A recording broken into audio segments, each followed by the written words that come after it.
Life in rural Nebraska is unique. A close-knit community can be a source of comfort. Ties often go back for generations in many of these communities. There is often a way things are done that works for most, and there are state and local laws to keep people in the legal perimeter when emotions blur those lines.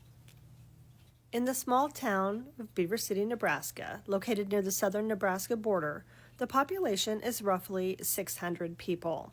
The lines are blurred in the following story between the way things are done, what works best for Beaver City for people to get along, and what one citizen believes is wrong. The legal system will decide in Michael S. Kelly versus the City of Beaver City. He did file a lawsuit about some water damage on a property that he had purchased way after the fact, and he's representing himself. So I've given the new mayor an opportunity to cure the violation from the last mayor. After moving to Beaver City in 2012, the Kelly family opened Mike's Auto Repair in 2014. They bought the tire shop in March of 2022 and the Furnace County Lodging and the Beaver City fourplex apartments in May of 2022. In 2012, we moved up here, and we have a bunch of family that lived here, and it was a nice place. For 2020, I had a lady lost her husband from COVID. They didn't have money for their funeral. They didn't have money to survive. So I bought a house that they had up here in order for them to have money to survive and pay for their funeral. When I took possession of the home, I realized that there was water damage. I went with Lacey to the city. We got a release from her showing where she asked to have the utilities disconnected, and the city provided us documentation showing that they shut the power off in the middle of winter and they left the water on. Records show the power was disconnected on December 21st, 2021. About a month later, they went and shut the water off with a new guy that had no certifications, and he only shut the water halfway off. According to the records provided by Mike Kelly, the water was finally shut off on January 14, 2022, about a month after the power was shut off. Unfortunately, as Mike Kelly explained, the water was not shut off completely. It is important to note that this also happened to a neighboring house that was also vacant.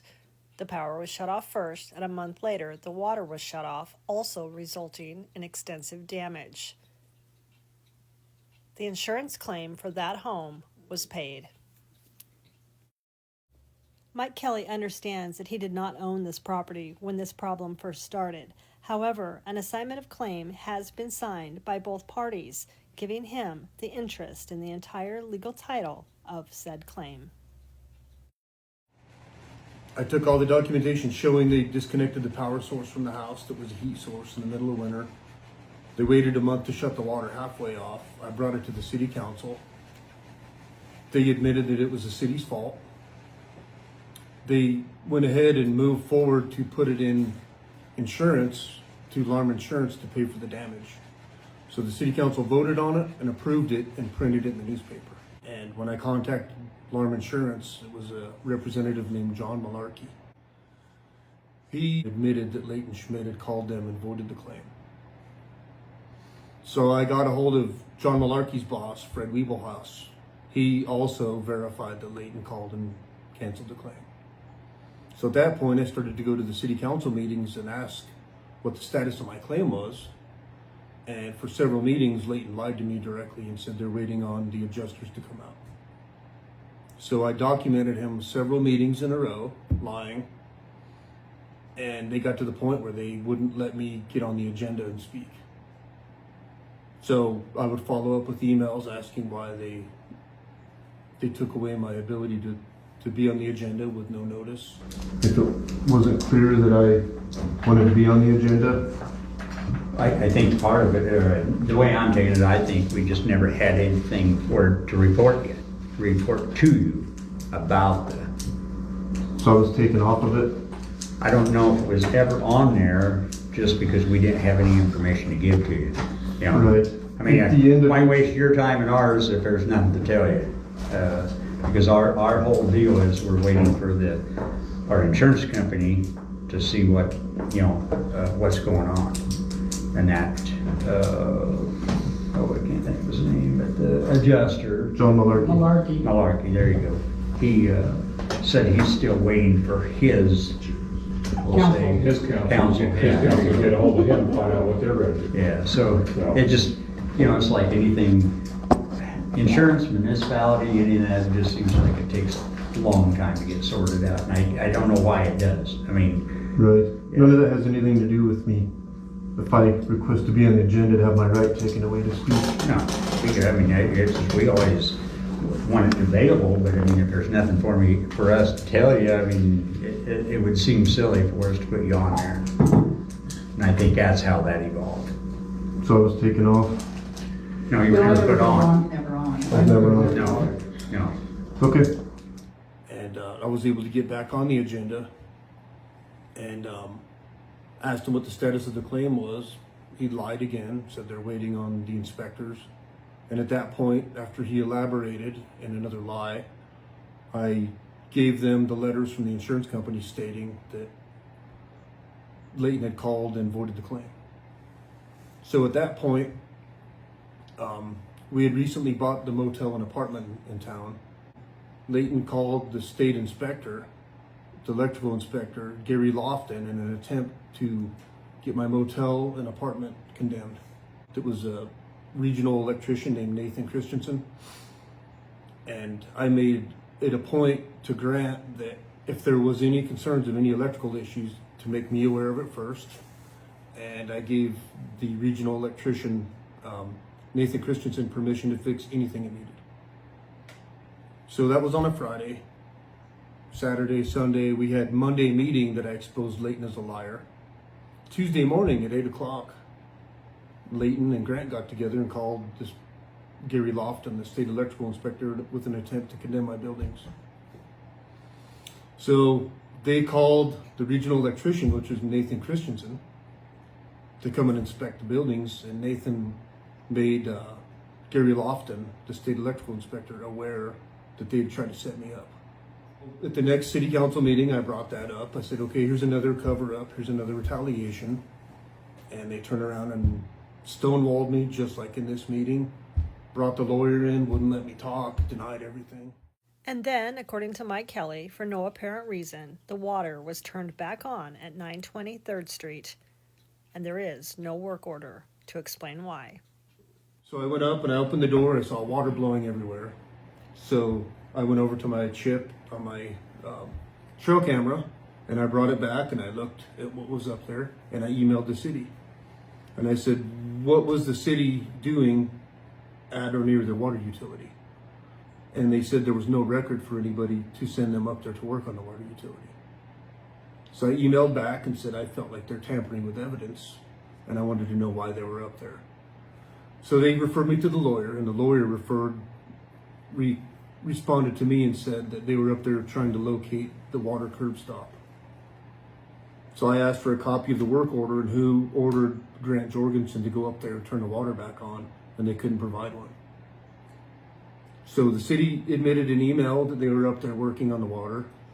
The city's attorney admitted they're working on water, and I had pictures of Grant Jorgensen going up, turning the water back onto the house. Tried to talk to the police, and the police didn't want to talk to me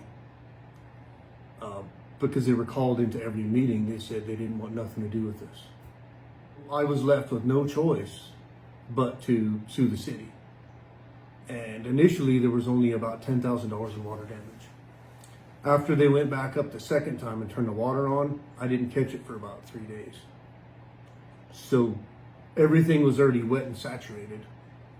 And by the time I caught it, the whole house is ruined and the foundation collapsed and everything's moldy. So at that point, I had a house that all it needed was carpet and paint and it would have been rentable.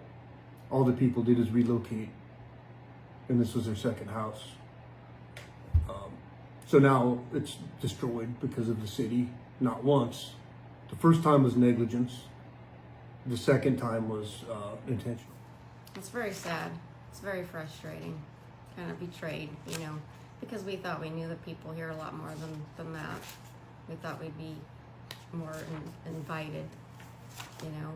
It seemed like they just wanted to push us out, is what it seemed. It's very cliquish. I sound kind of emotional, but I'm gonna ask you, do you have any friends here? A couple.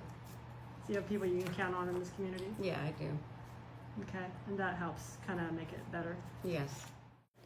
There are many grievances by the Kellys, from the flooding of one property twice and the idea of the electrical complaints at the motel, to their daughter Raquel believing she was targeted by Mayor Robinson for asking to interview her when she was running for office. The Kellys say their businesses in Beaver City are their livelihood, and they feel they are losing business because of how they have been treated. Mike Kelly says it all stems from the former mayor and an issue with his dogs. Mike says he stood up to him when his dogs were littering on his property, and he believes everything else has been retaliation on Mike as an outsider to Beaver City. Yeah, it's always, if there's a question, call me. I always have my phone. I'm always reachable. You know, certain people get their feelings hurt. I understand that. But if somebody feels like I didn't do a good job and they don't give me an opportunity to make it right, that's not really on me. But that's one of the letters that the city wrote here, and one of my questions asking them why they don't conduct business with me. You know, they stated the same thing. I asked them why specifically they won't conduct business with me on page 3 of this letter I gave you. She made a bunch of lies up. And then I asked her to validate it, to give me an invoice, give me an email, give me something to prove what you're saying is true. You've never followed through on a job. Yeah, never happened. They're a bunch of liars. Page 3, it's another discussion. When Kenny Becker was mayor, I did all the city maintenance on all the vehicles. When Leighton took over, he discriminated against me and threatened to fire Grant for bringing me work, and told everybody on the council I have multiple witnesses that if any work was brought to my businesses, they'd be terminated. And so the situation rests with the tort claim. But Mike continues to go to the city council meetings in hopes of getting some You can answers. email those over to me if you'd like. I'm happy If there's open investigations, then I don't want the council presenting on anything tonight. But you can feel free to finish your speech. This is an Open Meetings Act and you're wanting to litigate. I have to defer you to the attorney on that. Mr. Kelly, I think it would be more efficient of your time to state what you think the violations are instead of asking questions. Well, if I'm not gonna get an answer, it doesn't really seem that would make much difference, would it? I'm not asking you to ask a question, I'm asking you to state what you believe the violations are. And you won't respond. This is what I get all the time. They refuse to answer anything. We're not refusing to answer anything. You can provide them to my It's office. a yes or no question. I've already responded to your FOIAs. Okay. Page 4, if you look at the newspaper article again, this is a trespass order she put against my 73-year-old mother. It's not illegal to put a trespass order on somebody. Show me on here where there's an expiration date, where she's got the ability to go to court and defend herself. Or is it permanent? Show me where you have the authority. A notice of trespass does not require a court proceeding. What can be solved here, because we're just going around and around and around. This has been dated back since 2014. Kenny Becker. You had issues and issues and issues. You chose Beaver City. Beaver City didn't choose you. Beaver City ain't gonna move. We're here. There's 600 people here, Mike. Get along. It's supposed to be a laid-back, nice place to be with families and, you know, younger kids. But it hasn't been the last, I'd say 5 years at least. So I'm just saying, I'm not picking on you. I like you, Mike. But there has to be an end of all. It has to get, we have to get over this pity. I read your deal, and what, you think she may not, somebody next is gonna be better than her? You don't know that, Mike. It could be worse. She has to go before us to vote on stuff. So I don't know why you're picking on her when I've just come into this mess and I'm not liking it. And I'm telling you that as a friend. I don't like it, Mike. You don't need to go down this hole. There's nobody here that does not like you. We're gonna move on, okay? That's all I get. That we gave you the opportunity to discuss what you felt was an open meetings act violation, okay? Okay. It has gone down rabbit trails, and this is a business meeting right here. Our attorney said that you can send her any of his questions, she'll look them over, okay? Fair enough. This So is where we're at. what's going I'm on? sorry. Is everybody's input? Are we, okay, is the If council there's any ready to move legitimate- on to the next, the agenda item? Okay. Jordan? I'll forward it to Rita? the governor's office. Okay. All right, thank you, Thank you for your time. thank you, okay. Thanks, Mike. Thanks, Mike. The next one is. We put him on the agenda so he could bring his complaint to the council, and we did try to listen to him. We did tell him that he needed to send anything to our city attorney so she could look it over, because it's a possible litigation, and he just doesn't usually stay on task, and he went off a few times, and we did listen to him. We did again ask him to contact our attorney, and at that point we had to move on with our agenda items. Mike Kelly has documented much of his journey with Beaver City on YouTube. You can check that out to see more information. No, come to Beaver City, we're a great town. Pre-trial for the case of Michael S. Kelly versus Beaver City is set for 9:15 a.m. in Furnace County on April 24th, 2025. Reporting from Beaver City, I'm Melanie Standiford, Midwest Media, by Melanie. We gotta keep the weeds down and start spraying when spring comes. We do have that one junk car right there, but it's not just like all trash or anything. Yeah, we have. Design says call or text for appointment.